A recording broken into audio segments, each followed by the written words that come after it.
उम्मीद करता हूं सब खैरियत से होंगे। देखेंगे दोस्तों, दुनिया क्रिकेट की बहुत बड़ी टेस्ट सीरीज कल से स्टार्ट होने जा रही है। मैं बात कर रहा हूं इंडिया वर्सेस ऑस्ट्रेलिया। जी हां, बॉर्डर गवास्कर ट्रॉफी। इस ट्रॉफी की हाइप इतनी जनरेट हो चुकी है कि इसके कंपैरेटिवली अगर आप देखें, जो चैंपियंस ट्रॉफी का डेडलॉक अभी मौजूद है इंडिया वर्सेस पाकिस्तान, उस इश्यू को भी ओवरकम करती हुई नजर आ रही है इसकी हाइप। उसकी बहुत बड़ी वजह है, उसकी वजह जो है वो पैसा है। आप क्रिकेट में बात करें या दुनिया की किसी भी फील्ड में बात करें, पैसा बहुत ही इंपॉर्टेंट है। और ऑस्ट्रेलिया जिस तरह इस सीरीज को हाइप देता हुआ नजर आ रहा है, ऑस्ट्रेलिया इसका हर मोमेंट कैश करना चाह रहा है। उसकी वजह यह है, कोई भी बायलैटरल सीरीज हो, जो होम बोर्ड होता है यानी कि होम जो टीम होती है, वो सारा पैसा उनको जाता है, वो तमाम रेवेन्यू उस होम साइड को जाती है। इसीलिए ऑस्ट्रेलिया जो है इसका हर मोमेंट जो है ना वो कैश करना चाह रही है। और इसको इतना मार्केट किया जा रहा है, इतना मार्केट किया जा रहा है कि न्यूज़पेपर्स में इनकी जो हेडलाइंस है वो बड़े बड़े बहुत बड़ी हेडलाइंस की तरह जो है ना छापी जा रही है। वो चाहे विराट कोहली की एंट्री हो या इंडियन टीम का वहां पर पहुंचना हो।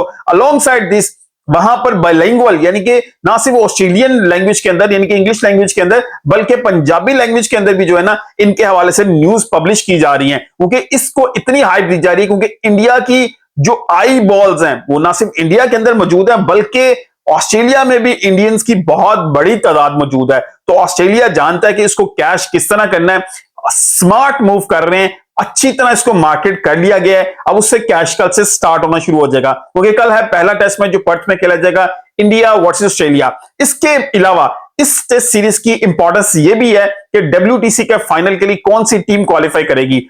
इंडिया के लिए इन 5 टेस्ट मैचेस की सीरीज में से 4-1 से जीतना बहुत जरूरी, 4-0 से जीते या 4-1 से ये सीरीज जीतना बहुत जरूरी है। इसलिए वो क्वालिफाई कर सकेंगे डब्ल्यूटीसी के फाइनल के लिए। क्योंकि जो अभी एक बहुत ही poor whitewash series face की थी न्यूजीलैंड के खिलाफ इंडिया ने अपने घर में, उसके बाद इंडिया किस तरह अपने आप को रिवैम्प करेगा, किस तरह उस साइकोलॉजिकली उन चीजों से बाहर निकलेगा, ये बहुत इंपॉर्टेंट है। ये तो वक्त बताएगा कि चीजें किस तरह चलेंगी। और ऑस्ट्रेलिया जो कि बहुत ही स्ट्रांग है अपने घर के अंदर, उसको किस तरह हराएगी। खैर, अगर हम इस हवाले से बात करें तो इसको रिकॉर्ड भी थोड़ा सा देखते हैं कि ऑस्ट्रेलिया वर्सेस इंडिया, ये बॉर्डर गवास्कर ट्रॉफी स्टार्ट कब हुई और अब तक कितनी सीरीज खेली जा चुकी हैं और कौन सी टीमें जो अहेड नजर आ रही है। अगर मैं बात करूं 1996 में पहली दफा जो है बॉर्डर गवास्कर ट्रॉफी खेली गई थी, जो इंडिया में खेली गई थी और इंडिया ने विन की थी। उस वक्त से लेके अभी 2023 तक जो है टोटल 16 दफा ये टेस्ट सीरीज खेली जा चुकी हैं, जिसमें 9 सीरीज जो है इंडिया में खेली गई थी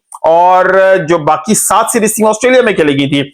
और इसमें जो 9 सीरीज इंडिया में खेली गई थी उसमें 9 में से 8 सीरीज इंडिया ने जीती थी। 9 में से 8 सीरीज इंडिया के अंदर इंडिया ने जीती थी और 1 सीरीज ऑस्ट्रेलिया ने इंडिया के अंदर जीती थी बॉर्डर गवास्कर ट्रॉफी की। और अगर जो 7 सीरीज ऑस्ट्रेलिया में हुई थी उसकी बात की जाए तो उसमें से 4 सीरीज, 7 में से 4 सीरीज सिर्फ ऑस्ट्रेलिया जीत सका अपने जो है ना बैकयार्ड के अंदर, और 1 सीरीज ड्रॉ हुई थी और 2 सीरीज जो है ना वो इंडिया ने जीती हैं, वो भी अभी लेटेस्टली। अगर हम पिछली 4 सीरीज की बात करें तो चारों सीरीज जो है ना इंडिया ने हराई हैं ऑस्ट्रेलिया को। 2 दफा इंडिया के अंदर ऑस्ट्रेलिया को हराया और 2 दफा ऑस्ट्रेलिया में ही ऑस्ट्रेलिया को हराया, यानी कि उनके बैकयार्ड में उनको शिकस्त दी है। तो ओवरऑल पिछले 4 साल का जो हमें रिकॉर्ड नजर आ रहा है वो बहुत ज्यादा स्ट्रांग नजर आ रहा है। लेकिन अब मसला ये है, वो स्ट्रॉन्ग रिकॉर्ड तो हिस्ट्री हो चुका और प्रेजेंट सिचुएशन क्या है ये बहुत इंपॉर्टेंट है। यहां पर ऑस्ट्रेलियन टीम जो है ना थोड़ी ज्यादा स्ट्रांग नजर आ रही है। अगर विन प्रोबेबिलिटी की बात की जाए तो आपको 70 के पास अभी नजर आ रही होगी ऑस्ट्रेलिया की, और 25 के पास नजर आ रही है इंडिया की, और 5% ड्रॉ के चांसेस नजर आ रहे हैं। लेकिन आई फील दैट कि ड्रॉ की तरफ तो चीजें नहीं जाएंगी और यहां पर बहुत ज्यादा चांसेस है ऑस्ट्रेलिया के जीतने के। उनकी वजूहात हैं, पहली तो ये जो इंडिया जो न्यूजीलैंड के खिलाफ टेस्ट सीरीज व्हाइट वॉश हुआ है घर के अंदर, वो साइकोलॉजिकल इंपैक्ट इंडिया के बैक ऑफ माइंड रहेगा। दूसरी बड़ी चीज ये है कि अभी पहला जो टेस्ट मैच है रोहित शर्मा नहीं खेल रहे, कप्तान बाहिर है, जो बड़ी देर से लीड कर रहे थे, एक स्ट्रेटेजिकली चीजों को लेकर चल रहे थे, उनको हर चीज का पता था। अब वो साइड का हिस्सा नहीं है, उनकी जगह जसप्रीत बुमराह, जी हां, अब बॉलर वर्सेस बॉलर जो है ना कप्तान हो जाएगा।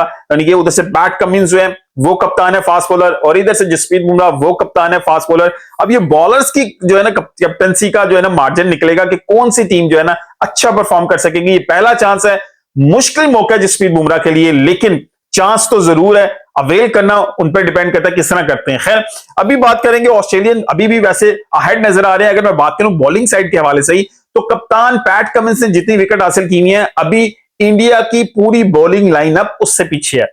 यानी कि कप्तान पैट कमिंस ने अभी तक 269 विकेट हासिल की है टेस्ट के अंदर, और अगर इंडियन पूरी बॉलिंग लाइनअप को इंक्लूड किया जाए तो 265, यानी कि 4 विकेट अभी भी पीछे है पूरी बॉलिंग लाइनअप की। 173 विकेट हासिल की है जसप्रीत बुमराह ने, 80 विकेट हासिल की है मोहम्मद सिराज ने, और आकाशदीप ने जो है 10 विकेट हासिल की है। तो ओवरऑल मिल मिला के जो है ना 265 ही विकेट्स बन रही हैं, और 269 सिर्फ पैट कमिंस के विकेट्स हैं। बहुत स्मार्ट, बहुत ही जो है एक्टिव जो है ना फास्ट बॉलर और कप्तान है पैट कमिंस। जसप्रीत बुमराह इनका मुकाबला कैसे करेंगे इस बॉलिंग लाइनअप के साथ? इंडिया मोहम्मद शामी को डेफिनेटली मिस करेगा इस टेस्ट सीरीज के अंदर, क्योंकि अगर वो इंक्लूड होते, एक तो एक्सपीरियंस का एडवांटेज होता, प्लस वो जिस तरह फास्ट बॉलिंग कर रहे हैं उसका अभी तौर, यानी कि उस तरह का कंपैरेटिवली बॉलर इंडिया के पास नजर नहीं आ रहा। आल्दो कि मोहम्मद सिराज पिछले कुछ टाइम से बड़ी जबरदस्त बॉलिंग करते आ रहे हैं, लेकिन ऑस्ट्रेलिया के खिलाफ किस पैशन से बॉलिंग करेंगे ये बहुत ज्यादा इंपॉर्टेंट हो जा रहा है। अब बात करते हैं कि अभी तक ये जो 16 सीरीज खेली जा चुकी है, सबसे ज्यादा टॉप स्कोरर कौन थे?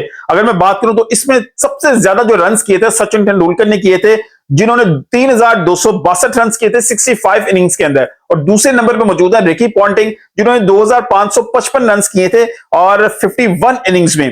जो एवरेज थी वो सचिन तेंदुलकर की 56.24 की थी और रिकी पॉन्टिंग की 57.70, यानी कि थोड़ी सी एवरेज रिकी पॉन्टिंग की ज्यादा थी।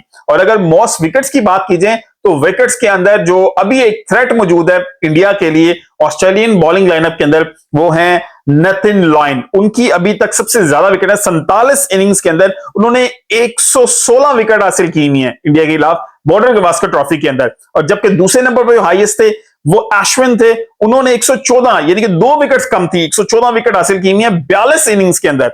उसने 47 इनिंग में, यानी कि 5 इनिंग्स कम में, यानी कि अश्विन की जो एवरेज है वो ज्यादा बेहतर है। तो ओवरऑल अभी जो सिचुएशन है ऑस्ट्रेलिया की मजबूत नजर आ रही है एज कंपैरेटिवली इंडिया के, क्योंकि इंडिया का जो बैक ऑफ द माइंड अभी 3-0 से जो हार है वो, प्लस अभी रोहित शर्मा मौजूद नहीं है, विराट कोहली फॉर्म में नजर नहीं आ रहे, तो सिचुएशन थोड़ी सी टफ होगी और बॉलिंग लाइनअप भी जो है इतनी एक्सपीरियंस्ड नहीं है। अब देखना यह होगा कि इंडिया किस तरह दबोचने की कोशिश करेगा ऑस्ट्रेलियंस को, क्योंकि ये सीरीज WTC के फाइनल के लिए इंडिया के लिए तो बहुत ज्यादा इंपॉर्टेंट है। आपकी क्या राय कमेंट में जरूर बताइएगा। मेरे ख्याल से ऑस्ट्रेलिया का एज अभी थोड़ा सा ज्यादा है एज कंपैरेटिवली इंडिया। कमेंट के समय अपनी राय जरूर बताइएगा। मिलते हैं अगले किसी वीडियो के साथ, अपना बहुत ख्याल रखिएगा। अल्लाह हाफिज।